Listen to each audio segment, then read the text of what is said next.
Langsung. Assalamualaikum warahmatullahi wabarakatuh.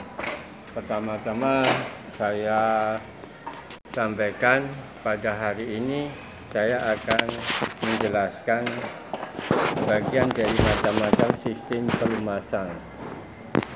Pada bagian sistem pelumasan sebetulnya cukup banyak, tapi yang kita pelajari di sini ada beberapa. Salah satunya di sini jenis percikan tipe splash.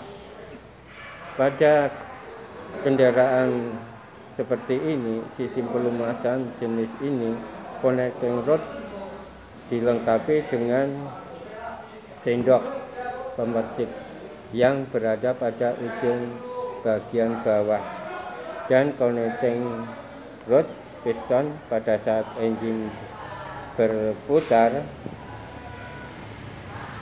sendok akan memercikan oli yang ada di bak oli ke dinding silinder dalam dan di ring. Jenis ini memiliki konstruksi sangat sederhana, tetapi sulit untuk melumasi bagian-bagian yang memiliki celah lebih sempit. Oleh karena itu sistem pelumasan ini sudah tidak lagi digunakan.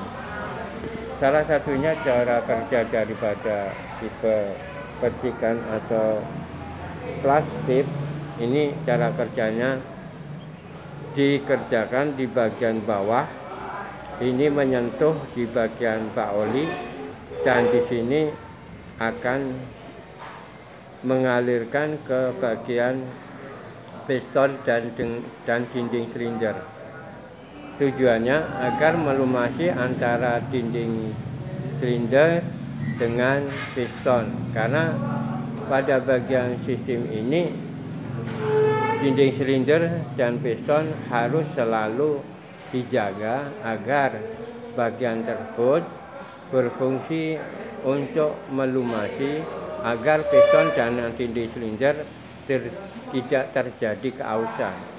Oleh sebab itu, karena banyaknya minyak pelumas yang tidak sampai ke bagian dinding silinder, maka konstruksi seperti ini tidak digunakan lagi.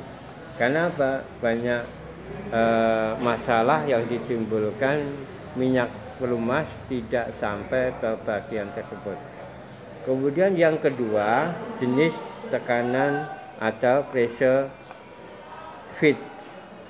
Jenis tekanan ini tentu saja banyak digunakan pada kendaraan ringan, karena di sini mempunyai fungsi yang cukup baik, yaitu ketika bagian minyak pelumas ini terdapat konstruksi strainer atau di sini saringan oli yang sifatnya kasar, kemudian di situ akan diteruskan ke pompa oli.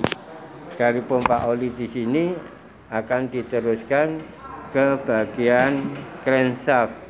Dari crankshaft di sini setelah disaring yang kasar, kemudian masuk ke bagian komponen-komponen batang torak, dan kemudian diteruskan ke mekanisme katup.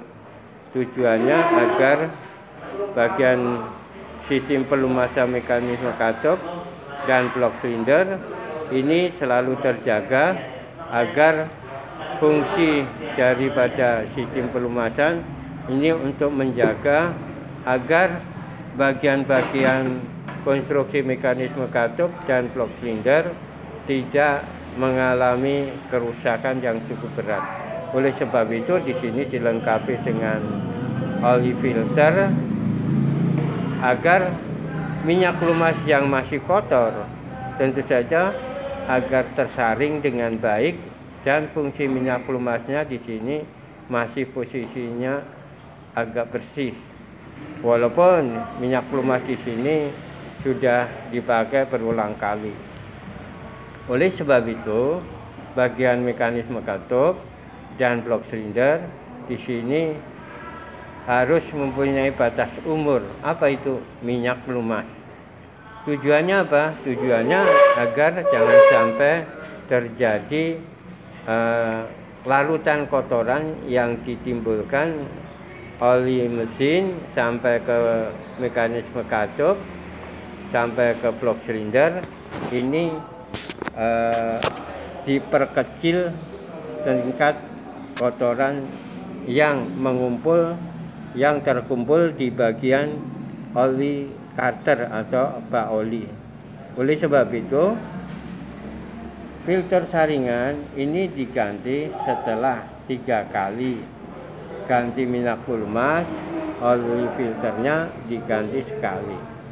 Tujuannya agar kotoran yang terjadi akibat gesekan yang ditimbulkan antara mekanisme katup dan blok silinder dan komponen-komponen lainnya yang mengalami gesekan diharapkan tidak terlalu banyak, sehingga dengan mengganti minyak pelumas 3 kali dan mengganti oli filter, harapannya oli yang ada di bagian mekanisme katup dan blok silinder di sini tidak terlalu banyak kotoran.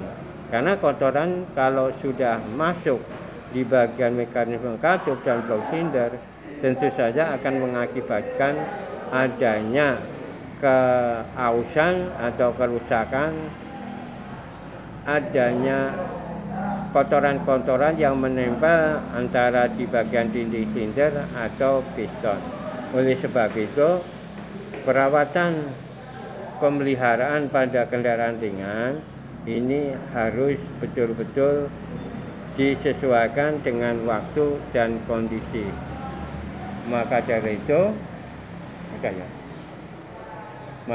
itu schedule perawatan dan perbaikan harus ditentukan dan harus dibatasi agar minyak pelumas harapannya selalu bersih. Sekian pemeliharaan dan perawatan pada sistem minyak pelumas. Semoga apa yang Bapak sampaikan bisa dipahamin dan dimengerti, kemudian dipraktekkan di bagian bengkel. Terima kasih. Assalamualaikum warahmatullahi wabarakatuh. Berapa menit?